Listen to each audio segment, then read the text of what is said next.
and you will go through that door. You will go through that door. You will blast through that door. But you will do it in such a way that they're not going to see it coming, and then a way that we're going to say, oh my gosh, you are absolutely right. Welcome to Cards and Constellations with Bonnie Morris and Don Rumor Rivera from Sonoran Mystic Tarot. Here, we blend astrology and tarot to guide you through the twists and turns for the week ahead. Don't forget to hit subscribe and share. Let's dive into your cosmic journey together. We start with the moon. This is the week of August 4th through the 10th. The moon this week on the 9th is full at 16 degrees of Aquarius. Now we need to back this up and find the new moon in Aquarius, which occurred February 9th of 2024 at 20 degrees. Then on November 8th of 2024, we had the first quarter moon where you did all the work for this project. And that occurred at 17 degrees of Aquarius. Now we're at the full moon where you can see everything. And if there's anything that needs to be changed or tweaked, now is the time to do it. And then pivot, turn away, and wait for the last quarter, which occurs on May 9th of 2026 at 19 degrees of Aquarius. And that's when we celebrate the success, turn away, and allow the project to move on its own. Next, we want to look at the void, of course. This begins August 5th at 8:28 a.m. Mountain Standard Time. And it starts at 29 degrees of Sagittarius. And then at 10:04 a.m., it enters Capricorn and the void ends. Wow, 2-hour void. That's normal. Next, we go to August 26th at 10:59 a.m. The void, of course, begins at 12 degrees of Capricorn. This continues until August 7th at 6:18 p.m. when it enters the sign of Aquarius. On August 9th at 54 minutes past midnight, the void, of course, begins at 16 degrees of Aquarius. Later that day, at 11:50 p.m., the void ends as the moon goes into Pisces. Now, on the last day of this week, August 10th, no, let's change that to the last few minutes of the last day of this week. At 11:54 p.m. on August 10th, at 13 degrees of Pisces, we start a void, of course. This lasts for 2 days. This does not stop until August 12th at 3:33 a.m. Thank you, Ms. Bonnie, for that general understanding of astrology for the week. Now, I'm going to go ahead and give you tarot real quick, and then Ms. Bonnie will come back and finalize things with her astrology for your specific sign. So let's get to it. Well, hello, Scorpio. This is the tarot for the week. Then when I am done, Miss Bonnie will give you the specific astrology for Scorpio. And then I'll get back with you and we'll compare notes on the astrology and tarot and see how they align. Let's start, though, with the tarot for you for the week, Scorpio. First card out, Scorpio, 2 of Pentacles. 2 of coins in this deck with his pentacles. This is a Ciro Marchetti deck. I love Ciro Marchetti's deck. And usually the deck I usually have is also Ciro's, but this is a different deck. I'm just kind of being playful this week, trying something different. But I used to use the deck a lot and still do from time to time. So let's get to it. Again, there's that 2 of coins. 2 of coins, choices. And this is interesting because this is about abundance. This is about life and quality of life. So when I see this card come out, this kind of reminds me that you are going to be drawn in 2 ways. You're going to be drawn this week between 2 different energies, okay? And neither is good nor bad. That's not that situation. It's not that kind of energy. This is more about something coming more core to us, okay? Now, Scorpio, we are emotional beings. We know that. You know that. I'm not telling you something you don't know. We run deep. We run very deep. And one thing you don't do is you don't tick off a scorpion, because we may not take care of business now, but you know we will get to business down the road. So we don't forget. However, a lot of people mistake our very deep emotional responses, our very deep emotional level for maybe not caring. Maybe one of those things of not understanding or not being involved or standoffish, stuck up, whatever. They truly misunderstand. And I will tell you that as a Scorpion, I know this myself. We run deep, and we run deep for many reasons, but most importantly, because we process. The one thing a Scorpion does not do, remember, we have venom in our stinger, and we know when to judiciously offer the venom.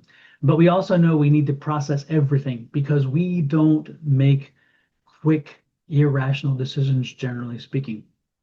And so this week is about a week of decision making, understanding, keeping emotions in check, making sure that we're following with reason as well as emotion. Find a balance. There are times where the emotion should come through, but that's after we've reasoned through the facts and said, you know what, we deserve to be ticked.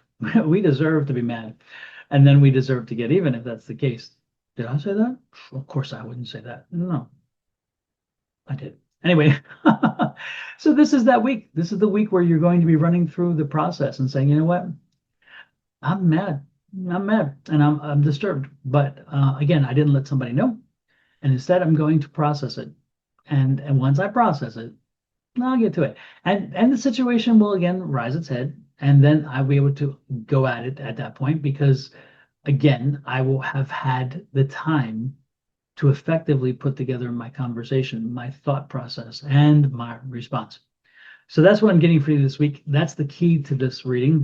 What I'm getting for you is Palace of Cups. Okay. So this is an emotional situation that's going to be based in, again, happiness and rooted in happiness and emotions. So this is about emotions. Okay. And that's what the Palace of Cups is. It's living in your feelings, living in your feelings. So this something's going to happen this week, or something maybe happened just at the end of last week that's carrying into this week, and you are processing it, and you're saying, how do I handle it? What is a reasonable and prudent way to handle this? What is a reasonable and prudent response to the situation? Somebody did something.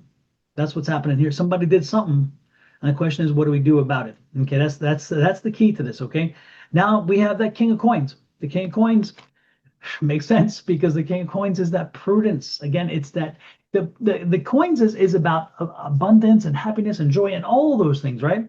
Where swords is about thoughts and emotion, thoughts and those kind of things, and is more about reasoning and about objectivity.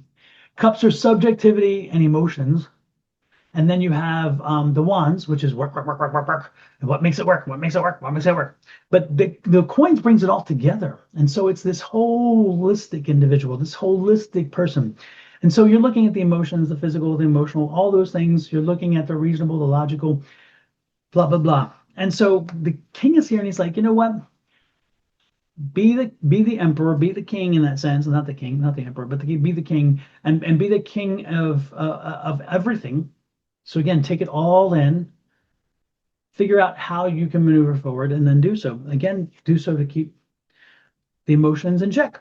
So this week, you're going to keep the emotions in check. You're going to process whatever it is that happened and slighted you in some way, and you will make the right determination. That's it. Look, this is all in Pentacles. This is all about emotions, and this is all about reasonable responses. So you're going to process through it. You're going to figure out a way to move forward through this. And then you're going to take that step. By the end of the week, you'll know what to do and you're going to do it.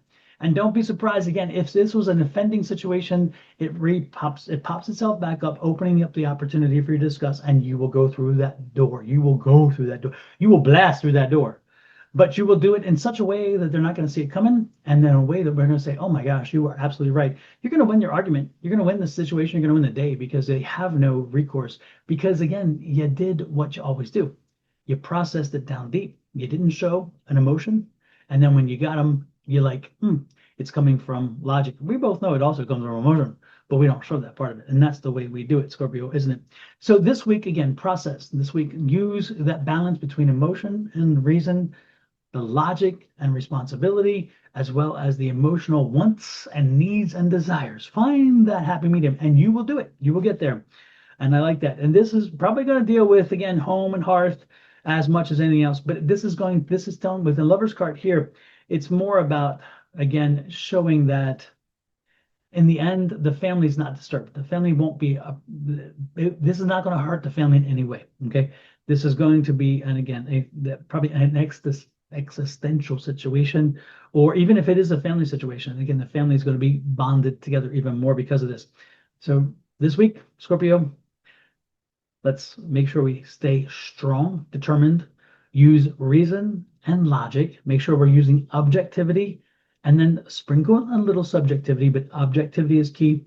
And ultimately, you will come with the right way to respond and the right way to move forward with whatever this is. Again, this has been a week where we're at the end of last week or the beginning of this week, you were slighted in some way, and you really wanted to fire back. And you wanted to strike them with your venom, but you didn't because you're Scorpion.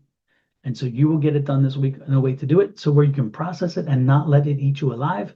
And more importantly, when it happens again, and it will, you will be able to respond in such a way that it will not happen again after that. Because they realize, damn, I forgot I'm with the Scorpion. I forgot I'm messing with the Scorpion. Let's see what Miss Bonnie has to say in the astrology side and see if it lines up with this. And if not, well, who knows? I'll get back with you after Miss Bonnie's over and we'll kind of compare notes. All right. Here we go. Miss Bonnie, let them have it. What does astrology say for Scorpios? And remember, Miss Bonnie, I'm a Scorpion, so be gentle. Not necessarily. I can handle it. All right, Scorpio, ruled by both Mars and Pluto. That's scary. Those two together can cause war. Pluto is out in a tug of war beginning of the week with Mercury. So something's going to have to change with the communication and technology. There, we also still have the kite headed towards Saturn, with the tail being in Mars.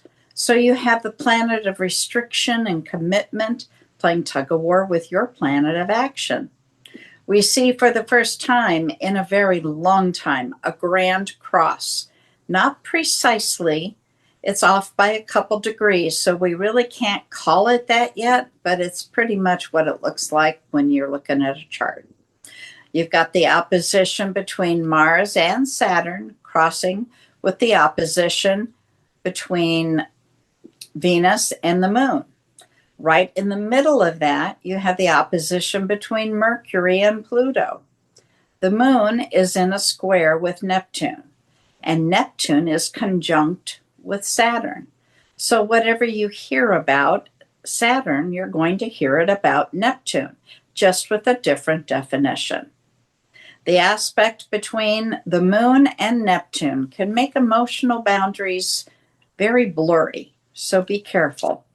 You can be deeply sensitive, yet still yearn for the spiritual meaning or a connection.